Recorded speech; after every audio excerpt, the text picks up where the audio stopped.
TDP వాడు చేసిన పాపాలు ప్రజలకు తగలకుండా మంచి జరగాలని, చంద్రబాబుకు మంచి బుద్ధి ప్రసాదించాలని పార్వతీపురం పట్టణంలో వైసీపీ నాయకులు వైసీపీ కార్యాలయం నుంచి బెళగాంలో కల వెంకటేశ్వర స్వామి ఆలయం వరకు మాజీ ఎమ్మెల్యే అలజంగి జోగారావు మరియు వైసీపీ జిల్లా అధ్యక్షులు పరిషత్ రాజు ఆధ్వర్యంలో ర్యాలీ నిర్వహించారు. అనంతరం శ్రీ వెంకటేశ్వర స్వామి ఆలయంలో ప్రత్యేక పూజలు నిర్వహించారు.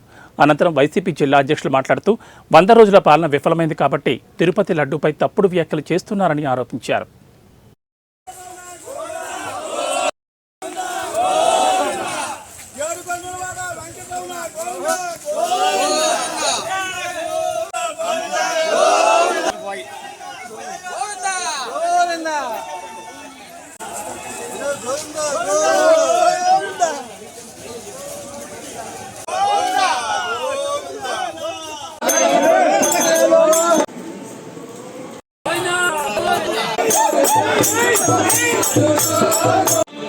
పూజా మహోత్సవానికి ముఖ్య అతిథిగా విచ్చేసిన జిల్లా వైఎస్ఆర్ కాంగ్రెస్ పార్టీ అధ్యక్షులు శ్రీ చంద్రశేఖర్ పరిషత్ గారికి మరియు పార్వతీపురం నియోజకవర్గ వైఎస్ఆర్ పార్టీ శ్రేణులందరికీ కూడా పేరు పేరున ముందుగా ధన్యవాదాలు తెలియపరుచుకున్నాం.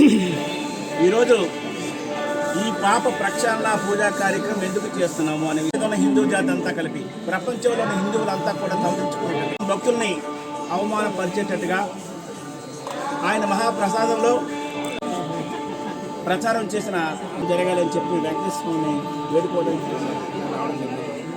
మరి ముఖ్యంగా ఈ భారతదేశంలో కానీ ప్రపంచంలో హిందువులందరికీ ఒకటే చెప్తున్నాం.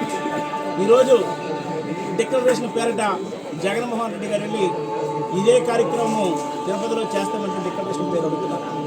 15 సార్లు వెంకటేశ్వర స్వామి గుడి దగ్గరికి వెళ్ళినప్పుడు వెంకటేశ్వర స్వామి గారిని కొలిచేటప్పుడు ఆక్షేపం లేని డిక్లరేషన్ పేరు వచ్చిందంటే డైవర్షన్ పాలిటిక్స్ తరలిసిన చంద్రబాబు నాయుడికి, అయ్యా నువ్వు ఎన్ని డైవర్షన్ చేసుకో, ప్రజలందరూ ఏమంటున్నారో ఇదిగో ఇక్కడ నీ వేగుల వారు ఉన్నారు, నీ ఇన్ఫ్లుయెన్స్తో తెలుసుకో, ప్రజలు నువ్వు చెప్పే మాయ మాటలు బట్టి కానీ మభ్య మాటలు కానీ వినేటట్టు లేరు,